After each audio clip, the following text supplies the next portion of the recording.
നിങ്ങൾക്ക് കഥ കേൾക്കാൻ ഇഷ്ടമാണോ? ഞാനൊരു കഥ പറയട്ടെ. കഥയുടെ പേരാണ് അത്യാഗ്രഹിയായ രാജാവ്. പണ്ട് പണ്ടൊരിടത്ത് ഒരു രാജാവ് ഉണ്ടായിരുന്നു. അദ്ദേഹത്തിന് ഒരു മകളും ഉണ്ടായിരുന്നു.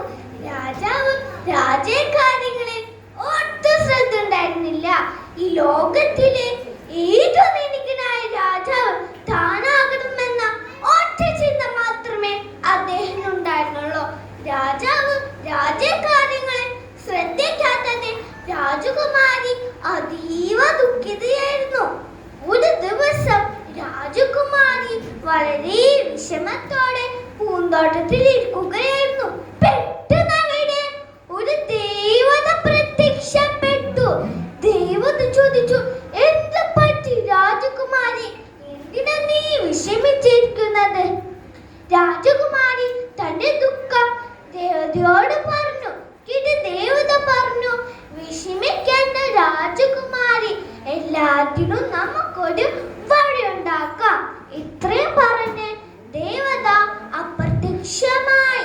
പിന്നീട് ദേവത പ്രത്യക്ഷപ്പെട്ടത് രാജാവിന് മുമ്പിലാണ്. അപ്പോഴും രാജാവ് സ്വർണ്ണ നാണയങ്ങൾ എണ്ണിക്കൊണ്ടിരിക്കുകയായിരുന്നു. ദേവത ചോദിച്ചു, നിന്റെ കയ്യിൽ ഇത്രയധികം സ്വർണ്ണ നാണയങ്ങൾ ഉണ്ടായിട്ടും നിനക്കിനിയും മതിയായില്ലേ? ഇല്ല, ഈ ലോകത്തിലെ ഏറ്റവും ധനികനായ രാജാവ് ഞാനാക്കണമെന്നാണ് എന്റെ ആഗ്രഹം. എങ്കിൽ ഞാൻ നിനക്കൊരു വരം നൽകാൻ തയ്യാറാണ്. എന്ത് വരമാണ് നിനക്ക് വേണ്ടത്? ഉടനെ രാജാവ് പറഞ്ഞു, എനിക്ക് ഞാൻ തൊടുന്നതെല്ലാം സ്വർണമാവണം. ഓഹോ, അങ്ങനെ തന്നെ സംഭവിക്കട്ടെ എന്ന് പറഞ്ഞ് ദേവത അപ്രത്യക്ഷമായി. ദേവത പറഞ്ഞത് സത്യമാണെന്നറിയാൻ രാജാവ് തന്നിരിക്കുന്ന കട്ടിലും തൊട്ട് നോക്കി. അത്ഭുതം! കട്ടിൽ സ്വർണമായി മാറി. രാജാവ് സന്തോഷം കൊണ്ട് തുള്ളിച്ചാടി. അങ്ങനെ ഇരിക്കെ രാജാവിന് വിശപ്പ് വന്നു. കഴിക്കാനായി ഭക്ഷണത്തിൽ തൊട്ടതും ഭക്ഷണമെല്ലാം സ്വർണമായി മാറി. അയ്യോ, ഞാൻ ഇനി എങ്ങനെ ഭക്ഷണം കഴിക്കും? രാജാവ് ചിന്തിച്ചു. ആ സമയത്താണ് അവിടേക്ക് രാജകുമാരി കടന്നു വന്നത്.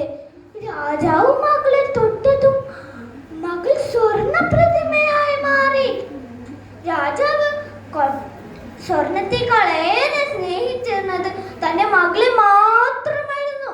രാജാവ് കൊട്ടാര വൈദ്യന്മാരെ എല്ലാം വിളിച്ചു വരുത്തി. പക്ഷെ ആർക്കും ഒന്നും ചെയ്യാനായില്ല. തന്റെ അത്യാഗ്രഹമാണ് എല്ലാത്തിനും കാരണമെന്ന് രാജാവിന് മനസ്സിലായി. സങ്കടപ്പെട്ടിരിക്കുന്ന രാജാവിന് മുമ്പിൽ ദേവത വീണ്ടും പ്രത്യക്ഷപ്പെട്ടു. ദേവത ചോദിച്ചു, അല്ല, നിനക്കിനും ധനത്തുള്ള ആർത്തി കുറഞ്ഞില്ലേ? എന്തു പറ്റി? നിനക്കിനും ധനം വേണോ? ഉടനെ രാജാവ് പറഞ്ഞു, എന്റെ തെറ്റ് എനിക്ക് മനസ്സിലായി. എന്റെ മകളെ എനിക്ക് തിരിച്ചു തരണം. അവളില്ലാതെ എനിക്ക് ജീവിക്കാനാവില്ല. ദേവത ചോദിച്ചു, അപ്പോൾ നിനക്ക് ഈ ലോകത്തിലെ ഏറ്റവും വലിയ ധനവാനാവേണ്ടേ? വേണ്ട, എനിക്ക് ധനവാനാവേണ്ട. എനിക്ക് എന്റെ മകൾ തിരിച്ചു തന്നാൽ മാത്രം മതി. രാജാവുകാരനെ കൊണ്ട് പറഞ്ഞു. ഉടനെ ദേവത ഒരല്പം മാതൃക ജലമെടുത്ത് പൃഥ്വിയിൽ തളിച്ചു. രാജകുമാരിയെ പഴയ രൂപത്തിലാക്കി കൊടുത്തു.